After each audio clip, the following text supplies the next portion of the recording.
ఏపీలో ఇవాళ వరద బాధితులకు సర్కారు ఆర్థిక సాయం పంపిణీ చేయనుంది. విజయవాడలో 179 గ్రామ వార్డు సచివాలయాల పరిధిలో ఇల్లు పూర్తిగా నీట మునిగిన బాధితులకు ప్రకటించిన సాయాన్ని పెంచారు.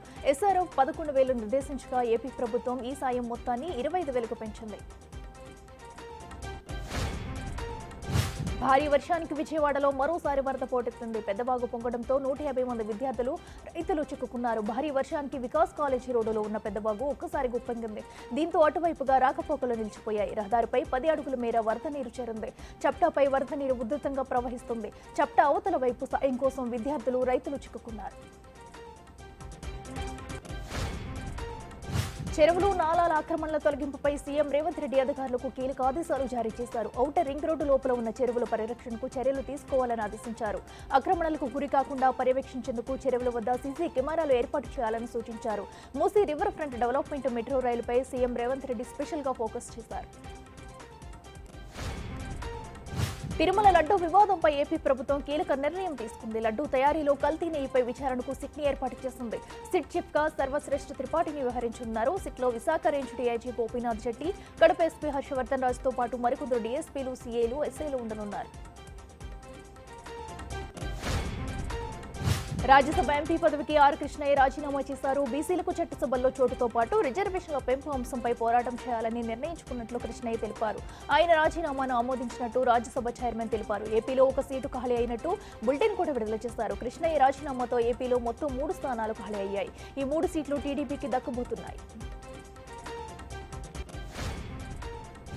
మధ్య వాయవ్య బంగాళాఖాతంలో ఏర్పడిన అల్పపీడనంతో ఇవాళ తెలంగాణలో 7 జిల్లాల్లో భారీ వర్షాలు కురిసే అవకాశం ఉంది. ఆదిలాబాద్, నిర్మల్, నిజామాబాద్, జగిత్యాల, రాజన్న సిరిసిల్ల, మెదక్, కామారెడ్డి జిల్లాల్లో కొన్ని చోట్ల వర్షాలు కురుస్తాయని అధికారులు ప్రకటించారు.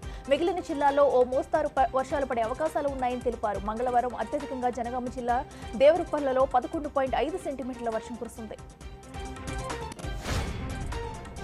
యూట్యూబర్ హర్ష సాయి కోసం పోలీసులు గాలిస్తున్నారు. విశాఖపట్నంతో పాటు మరో 2 చోట్ల వెతుకుతున్నారు. హర్ష సాయిపై ఓ యువతి హెరాస్మెంట్ కంప్లైంట్ చేస్తుంది. అతను అత్యాచారానికి పాల్పడి నగ్న వీడియోలతో తనను బ్లాక్మెయిల్ చేస్తున్నాడని ఫిర్యాదు చేస్తుంది. దీంతో కేసు ఫైల్ చేసుకున్న పోలీసులు హర్ష సాయి కోసం వెతుకుతున్నారు. ఇవాళ జమ్మూ కాశ్మీర్లో అసెంబ్లీ ఎన్నికల 2వ విడత పోలింగ్ జరగనుంది. ఈ దశలో మొత్తం 26 నియోజకవర్గాల నుంచి 239 మంది అభ్యర్థులు పోటీ పడుతున్నారు. 25.78 లక్షల మంది ఓటర్లు అభ్యర్థుల భవిష్యత్తును నిర్ణయించనున్నారు. ఈ 26 నియోజకవర్గాలు కూడా 6 జిల్లాల్లో విస్తరించి ఉన్నాయి. రాష్ట్రంలో పోలీసులు భద్రతను కట్టుదిట్టం చేశారు. శ్రీలంక కొత్త ప్రధానిగా హరిణి అమరసూర్య ప్రమాణ స్వీకారం చేశారు. దీంతో సిరిమాము బండారు నాయకి తర్వాత శ్రీలంకకు 2వ మహిళ ప్రధానిగా హరిణి మారారు.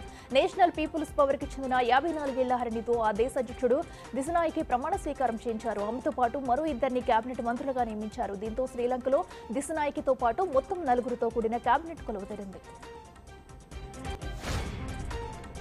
ఇజ్రాయెల్, హెజ్బుల్లాల మధ్య దాడులు కొనసాగుతున్నాయి. లెబనాన్పై జరిగిన దాడుల్లో మృతుల సంఖ్య 560కి చేరుకుంది. మరణించిన వారిలో 50 మంది పిల్లలు, 94 మంది మహిళలు ఉన్నారు. 4 వైద్య సిబ్బంది మరణించగా 16 మంది గాయపడ్డారు. దాడుల్లో మొత్తం 1835 మంది గాయపడ్డారు. హెజ్బుల్లాలపై దాడి ఆపే ప్రసక్తే లేదని ఇజ్రాయెల్ ప్రకటించింది.